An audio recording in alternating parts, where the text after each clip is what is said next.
Hey Oka, you ever have that one neighbor who thinks they own the entire neighborhood? Like the HOA is their personal kingdom? Well, let me tell you about the day Karen from my HOA tried to ruin my life because I wouldn't let her into my pool. She thought she had all the power in the world.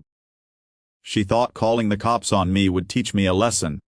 But little did she know, I had something waiting that would change everything, not just for me, but for everyone in that neighborhood. It was a sweltering July afternoon, the kind where the sun feels like it's crawling into your skin and every breeze dies before it reaches you. My pool, the pool I had saved years for, sacrificed vacations for, and built in my backyard, was my oasis. It wasn't a community pool. It wasn't OA property. It was mine. But Karen, the self-proclaimed queen of the HOA, didn't see it that way. She marched into my backyard one Saturday morning, dragging her two whiny nephews behind her. "The kids are going to swim," she declared, as if I should just smile and hand them lemonade. I stood, jaw clenched, trying to stay polite. "Karen, this is my private property. My pool isn't part of the HOA amenities. I'm sorry, but I can't let them in."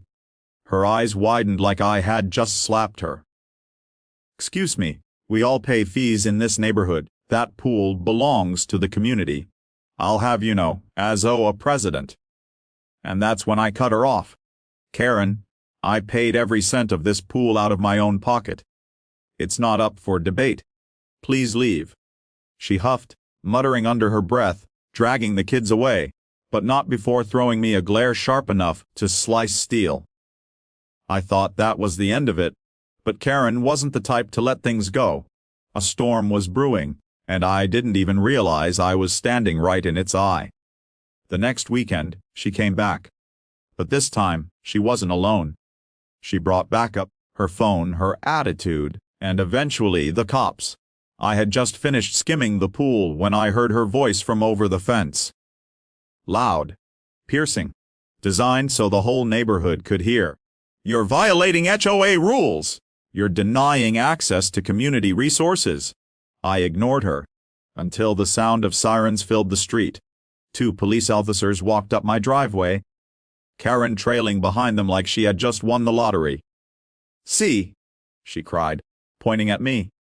"This man is discriminating against families in our neighborhood. He's hoarding resources that we all pay for." The officers looked at me.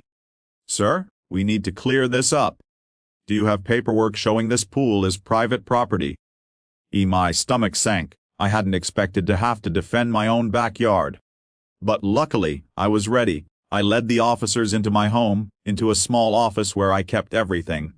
Mortgage papers, HOA contracts, and yes, every receipt for the pool installation. I laid it all out on the desk like a poker hand that couldn't lose. "This pool," I explained, "is entirely on my property. It's not an HOA amenity. I paid for construction, maintenance, everything. I've never once charged the HOA, nor has it ever been listed as community property." One officer flipped through the papers, nodded, and shot me a sympathetic look. Meanwhile, Karen's face went pale, her smug grin fading into something bitter and sour. "Mom," the officer finally said, "this pool doesn't belong to the HOA, it belongs to him. You have no right to demand access." Karen exploded. But, he's selfish! The community deserves it! I'm the HOA president!" The officer cut her off. "That doesn't give you authority over private property. In fact, if you continue harassing him, you could be facing legal trouble yourself." Silence. The kids tugged on her sleeve, embarrassed, whispering, "Can we just go home?" She stormed off, red-faced, muttering about how this wasn't over. But here's where the story takes a turn. See, I could have left it at that. I could have basked in the victory and let Karen stew in her own bitterness. But that pool wasn't just about me. It was about what I'd been through to get it. You see, 2 years earlier, I lost my wife to cancer. Building that pool had been part of my healing process. She always dreamed of having one. A place where the family could gather, laugh, and heal together. I didn't get to share it with her, but building it felt like carrying out her wish. That pool wasn't just water in the ground. It was love, memory, and resilience carved into my backyard. So instead of shutting out the world, I made a choice. I reached out to families in the neighborhood, single parents, struggling moms, kids who'd never had the chance to splash around in a safe pool. I invited them in. Not everyone. Not the Karens of the world, but the ones who really needed it. Week after week, laughter filled my yard. Kids learned to swim. Parents got a break. And little by little, the pool became exactly what my wife would have wanted, a place of joy. As for Karen, she tried, time and again, to stir up trouble. She called meetings, filed complaints, and threw tantrums. But each time, she stood more and more alone, because the neighborhood saw the truth. They saw kindness winning over cruelty, community over control. And that was my victory. Not the paperwork. Not the police siding with me.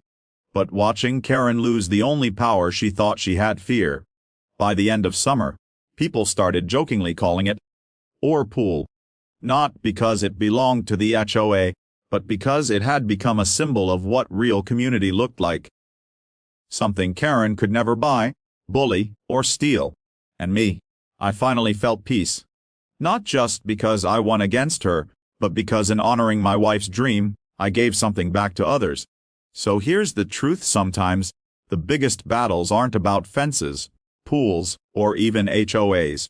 They're about choosing kindness in the face of cruelty, and proving that no matter how loud the Karens scream, they can never drown out love.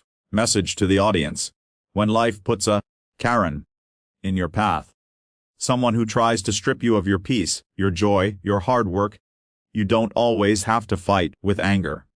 Sometimes, the best revenge is turning what they meant for harm into something beautiful.